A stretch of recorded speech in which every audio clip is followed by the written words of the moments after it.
الحمد لله نحمده ونستعينه ونستغفره ونؤمن به ونتوكل عليه ونعوذ بالله من شرور أنفسنا وسيئات أعمالنا من يهده الله فلا مضل له ومن يضلله فلا هادي له ونشهد أن لا إله إلا الله وحده لا شريك له ونشهد أن سيدنا ومولانا محمدا عبده ورسوله أما بعد محترم بزرگوں اور دوستوں، گزشتہ مجلس میں سورہ فاتحہ کی تیسری آیت کی تفسیر کی گئی تھی۔ اب چوتھی آیت ہے ایاک نعبد و ایاک نستعین۔ یہاں پر دو لفظ ذکر کیے ہیں، ایک نعبدو۔ نعبدو یہ عبادت سے مشتق ہے۔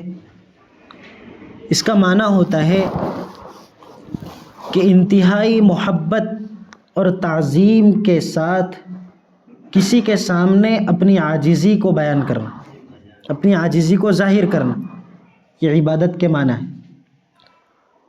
اور نستعین یہ استعانت سے مشتق ہے، جس کے معنی ہے مدد طلب کرنا۔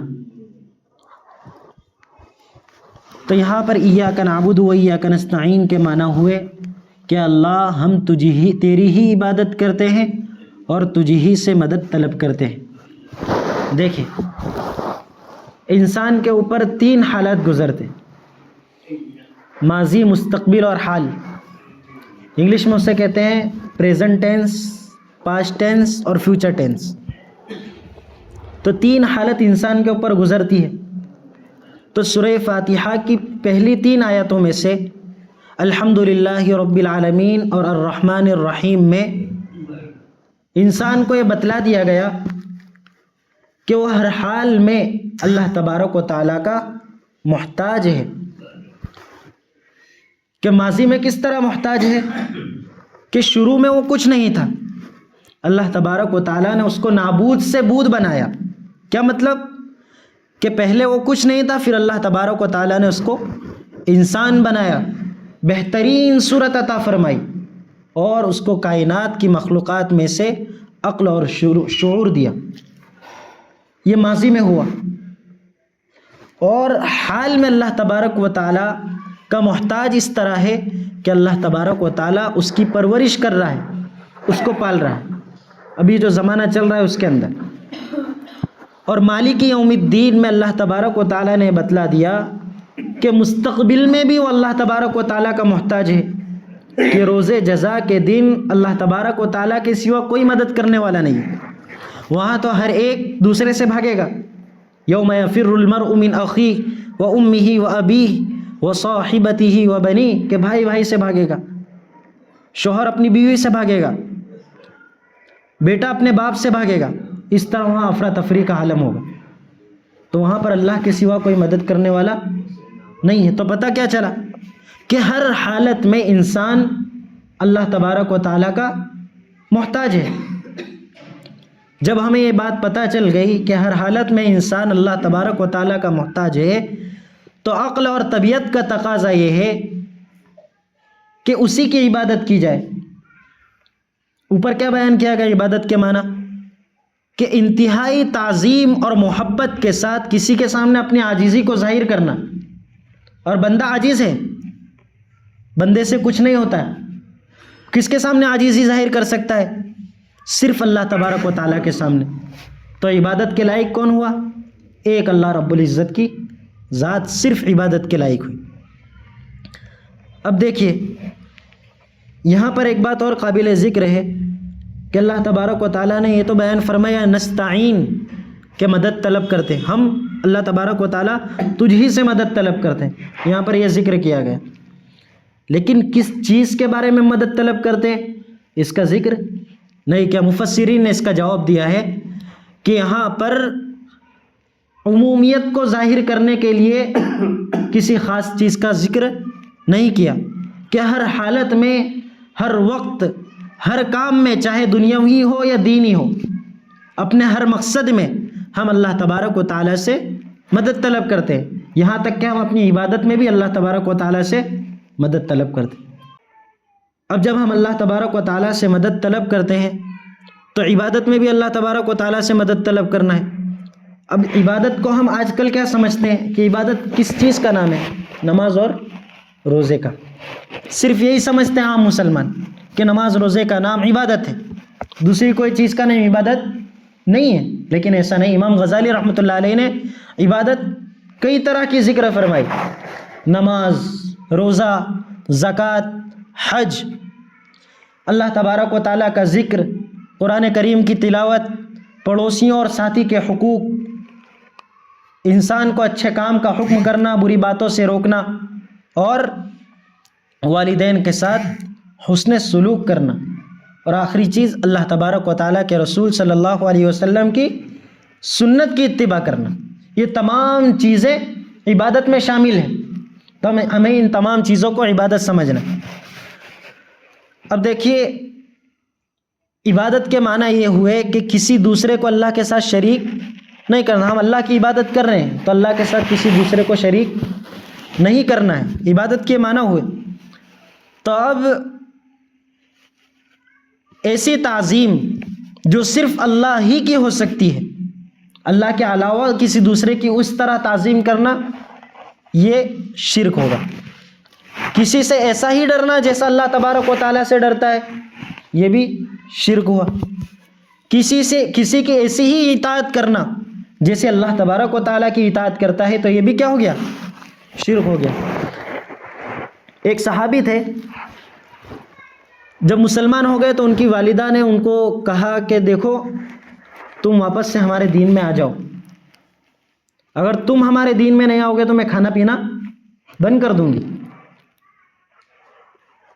تو اللہ کے رسول صلی اللہ علیہ وسلم کے پاس وہ صحابی گئے۔ قرآن کریم میں کیا ذکر کیا ہے کہ والدین کا حکم مانو، ان کی اطاعت کرو، اور ان کی والدہ کیا کہہ رہے ہیں کہ دین کو چھوڑ دو اور ہمارے دین میں آ جاؤ، یعنی واپس سے کافر بن جاؤ۔ تو اللہ کے رسول صلی اللہ علیہ وسلم کے پاس گئے اور اس طرح کا معاملہ ذکر کیا، تو اللہ کے رسول صلی اللہ علیہ وسلم پر آیت کریمہ نازل ہوئی، وَإِن جَاهَدَاكَ عَلَىٰ أَن تُشْرِكَ بِي، اگر وہ تمہیں شرک پر مجبور کرے تو ان کی اطاعت مت کرو۔ اللہ تعالیٰ نے پڑوسیوں کے حقوق ادا کرنے کا کہا ہے، والدین کی اطاعت کرنے کا حکم دیا ہے۔ اگر ہم امیر کے ماتحت چل رہے ہیں تو ہمیں ہر کام اپنے امیر کے حکم کے مطابق کرنا ہے، امیر کی اطاعت کرنا ہے، حاکم کی اطاعت کرنا ہے، بادشاہ کی اطاعت کرنا ہے، اس کا حکم ماننا ہے۔ یہ اللہ تبارک و تعالیٰ نے ہمیں حکم دیا ہے۔ تو اب ہم والدین کی اطاعت نہیں کر رہے ہیں، حالانکہ ان صحابی کو کیا کہا کہ تم دین چھوڑ دو، تو انہوں نے والدین کی اطاعت نہیں کی، تو یہاں پر تو اللہ تبارک و تعالیٰ کے حکم کو نہیں مانا۔ تو یہاں پر ایک جملہ ہے، لا طاعت لمخلوق فی معصیت اللہ، اللہ تبارک و تعالیٰ کی نافرمانی کے ساتھ کسی بھی مخلوق کی اطاعت جائز نہیں ہے۔ ماں باپ کی اطاعت ہے کن کاموں میں؟ جو بھلائی کے کام ہو، معروف طریقے کا حکم دے رہے ہو، تو ان میں اللہ والدین کی اطاعت جائز ہے۔ اگر وہ حرام کام میں اطاعت کرنے کا حکم دے رہے ہیں تو اطاعت جائز نہیں۔ اسی طرح امیر ہمیں کوئی حلال چیز کے متعلق حکم دے رہا ہے تو اس کی اطاعت کرنا لازم ہے، اور اگر حرام کام کی اطاعت کرنے کا حکم دے رہا ہے تو اس کی اطاعت کرنا لازم نہیں ہے۔ لا طاعت لمخلوق فی معصیت اللہ، کہ اللہ تبارک و تعالیٰ کی نافرمانی کرتے ہوئے کسی مخلوق کی اتباع نہیں کی جا سکتی۔ یہ ہو گیا۔ اب دیکھیے، ایاک نعبد و ایاک نستعین میں ایک بات یہ بھی قابل ذکر ہے کہ شروع میں بتایا تھا سورہ فاتحہ کے شروع میں کہ سورہ فاتحہ یہ ایک متن ہے، اور پورا قرآن کریم یہ اس کی شرح ہے، یعنی پورے قرآن کریم کا خلاصہ کس میں ہے؟ سورہ فاتحہ میں۔ پورے قرآن کا خلاصہ سورہ فاتحہ میں ہے، اور سورہ فاتحہ کا خلاصہ ہے ایاک نعبد و ایاک نستعین اس آیت میں۔ کس طرح؟ دیکھیے کہ شروع کی 3 آیتیں اللہ تبارک و تعالیٰ کی حمد و ثنا کے متعلق ہے، اور آخر کی 3 آیتیں بندے کی طرف سے دعا اور درخواست ہے، اور بیچ کی ایک آیت، درمیانی ایک آیت ایاک نعبد و ایاک نستعین، اس میں حمد و ثنا بھی ہے اور اس میں دعا بھی ہے۔ بئی طور یہ پورے سورہ فاتحہ کا خلاصہ یہ آیت کریمہ ہوئی۔ اب دیکھیے، ایک بات یہاں پر اور قابل ذکر ہے کہ ہمیں اللہ تبارک و تعالیٰ ہی کی عبادت کرنی ہے، اللہ کے ساتھ کسی کو شریک نہیں کرنا ہے۔ تو اللہ تبارک و تعالیٰ کی ہی عبادت کرنی ہے، اس کا مطلب یہ ہوا کہ انسان دنیا میں رہ کر کسی دوسرے شخص کی اطاعت اس وقت تک نہیں کرے جب تک وہ اللہ تبارک و تعالیٰ کے حکم کے مطابق نہ ہو۔ اللہ کے احکام کے مطابق ہوگی تو اس کی اطاعت جائز ہے، اور اللہ کے احکام کے مطابق نہیں ہے تو اس کی اطاعت جائز نہیں۔ اب دیکھیے، انسان کے اوپر جو اللہ تبارک و تعالیٰ کی اطاعت کرنا ہے اور کسی کے ساتھ شرک نہیں کرنا ہے، تو اس کی دو قسمیں ہیں۔ ایک شرک تو کیسا ہوا کہ انسان پورا قادر مطلق کسی دوسری ذات کو سمجھے، جیسے فرشتے ہیں، پیغمبر ہیں، ان تمام کو کیا سمجھے؟ جس طرح اللہ تبارک و تعالیٰ قادر مطلق ہے، ہر چیز کی قدرت رکھتا ہے، اسی طرح ان کو بھی ہر چیز کی قدرت ہے۔ یہ تو ایسا شرک ہے جس کو کفار بھی برا سمجھتے تھے۔ اور دوسرا شرک یہ ہے کہ انسان ہر طرح سے قادر مطلق تو اللہ کی ذات کو سمجھے کہ کرنے دھرنے والی ذات صرف ایک اللہ کی ہے، لیکن پیغمبروں کو، فرشتوں کو یہ کہہ دے کہ اللہ تبارک و تعالیٰ نے ان کو کچھ کام سپرد کر دیے اور وہ اس میں پورا اختیار رکھتے، تو یہ شرک ہوا جو کفار مشرکین ایسا شرک کرتے تھے کہ قادر مطلق ذات تو اللہ تبارک و تعالیٰ کو سمجھتے تھے، لیکن ان کے ساتھ مدد کرنے والے دوسرے فرشتوں کو اور الگ الگ بتوں کو سمجھتے تھے۔ تو یہ بھی ایک شرک ہوا، تو دو طرح کے شرک ہو گئے۔ اب ایک اللہ تبارک و تعالیٰ نے یہاں پر بتلا دیا کہ یہ دونوں شرک جائز، یہ دونوں شرک حرام ہے۔ اگر کسی نے دونوں چیزیں کیا تو شرک کر رہا ہے، حرام کام کر رہا ہے۔ اب ایک سوال پیدا ہوتا ہے انسان کے ذہن میں کہ اللہ تبارک و تعالیٰ نے تو بہت سے کام ایسے ہیں جو فرشتوں کو سپرد کر دیے ہیں۔ بارش برسانے کا کام ایک فرشتے کو سپرد کیا، روح نکالنے کا کام حضرت جبرائیل علیہ السلام کو سپرد کیا، وحی کا کام حضرت جبرائیل علیہ السلام کو سپرد کیا تھا۔ تو یہ کام تو اللہ تبارک و تعالیٰ نے سب کو سپرد کر دیے تھے، تو پھر وہ اللہ تبارک و تعالیٰ کے ساتھ شریک ہوئے کہ نہیں ہوئے؟ انسان کے ذہن میں یہ سوال پیدا ہوتا ہے۔ تو دیکھیے، پیغمبر علیہ السلام اور فرشتے جتنے بھی اللہ تبارک و تعالیٰ جتنے بھی کام اللہ تبارک و تعالیٰ نے ان کو سپرد کیے ہیں، وہ تمام کے تمام کام اللہ کی اجازت کے بغیر نہیں ہو سکتے، اللہ کی قدرت کے بغیر نہیں ہو سکتے۔ پیغمبر اور ولی ایسے کام اپنے ہاتھوں سے کر دیتے ہیں جو عام طور پر کسی دوسرے انسان سے وجود میں نہیں آتا۔ پیغمبر معجزات ظاہر کرتے ہیں اور ولی اللہ کرامتیں ظاہر کرتے ہیں، تو کرامت اور معجزات کے پیچھے بھی اللہ تبارک و تعالیٰ کی پوری قدرت ہوتی ہے، اس میں پیغمبروں کا اور ولیوں کا کوئی کمال نہیں ہوتا ہے۔ صرف اللہ تبارک و تعالیٰ لوگوں کے دلوں میں ان کی عظمت پیدا کرنے کے لیے، ان کی عظمت لوگوں کے دلوں میں بٹھانے کے لیے پیغمبروں اور ولیوں سے ایسی باتیں ظاہر کر دیتے ہیں جو عام انسانوں سے ظاہر نہیں ہوتی، خود ان کا کوئی دخل نہیں ہوتا ہے، اللہ تبارک و تعالیٰ ظاہر کرواتے ہیں۔ مثال کے طور پر ہم ایک کمرے میں بیٹھے ہوئے ہیں اور وہاں پر بلب جل رہا ہے، پنکھا چل رہا ہے، تو خود اپنی طرف سے بجلی دے رہا ہے، خود اپنی طرف سے لائٹ پھینک رہا ہے۔ یہ پنکھا جو چل رہا ہے تو خود اپنی طرف سے ہوا دے رہا ہے؟ نہیں، بلکہ اس کے پیچھے پوری وائرنگ کی ہوئی ہے جو الیکٹرک ہاؤس تک جاتی ہے اور وہاں سے سپلائی ہو کر پھر یہ پنکھا چلتا ہے، پھر وہ بلب چلتا ہے۔ سمجھ میں آ رہی بات؟ اسی طرح پیغمبر ہیں، فرشتے ہیں کہ وہ جو باتیں ظاہر، ان کے ہاتھوں سے کچھ باتیں ایسی ظاہر ہو جاتی ہے تو وہ تو صرف بلب جیسا کام کر رہے ہیں، وہ تو جلنے کا، لیکن پوری طاقت کس کی ہے؟ پیچھے بجلی کی ہے۔ ٹھیک اسی طرح ان کے ہاتھوں سے جو کرامتیں اور معجزات ظاہر ہوتے ہیں وہ پیغمبروں کا کمال نہیں ہوتا ہے، بلکہ پیچھے اللہ تبارک و تعالیٰ کی قدرت ہوتی ہے۔ اب ظاہری طور پر ہمیں ایک چیز یہ بھی فرق نظر آئے گا کہ اگر ہم سب چیزیں بہترین طریقے سے فٹ کی ہوئی ہے کمرے میں لیکن بلب نہیں ہے تو روشنی ہوگی؟ روشنی ہوگی؟ نہیں ہوگی. تو اللہ تبارک و تعالیٰ بھی پیغمبر نہیں ہوں گے تو اللہ تبارک و تعالیٰ معجزات ظاہر نہیں کریں گے؟ ایسا نہیں ہے، بلکہ اللہ تبارک و تعالیٰ پیغمبروں اور ولیوں کے بغیر بھی معجزات کو اور کرامتوں کو ظاہر کر سکتے ہیں، لیکن اللہ تبارک و تعالیٰ کی عادت اس طرح کی نہیں ہے. اللہ تبارک و تعالیٰ کی عادت کیا ہے کہ اللہ تبارک و تعالیٰ معجزات ظاہر کرتے ہیں تو پیغمبروں کے ذریعے، کرامتیں ظاہر کرتے ہیں تو پیغمبروں کے ذریعے ہی ظاہر کرتے ہیں. تو ہمیں یہ بات پتہ چلی. تو ایاک نعبد و ایاک نستعین میں ہمیں کیا بات پتہ چل گئی؟ سب سے پہلی بات تو ہر اعتبار سے انسان اللہ تبارک و تعالیٰ کا محتاج ہے، اسی سے ہمیں مدد مانگنی ہے، اسی کے سامنے ہمیں سجدہ کرنا ہے، اسی کے سامنے ہمیں جھکنا ہے.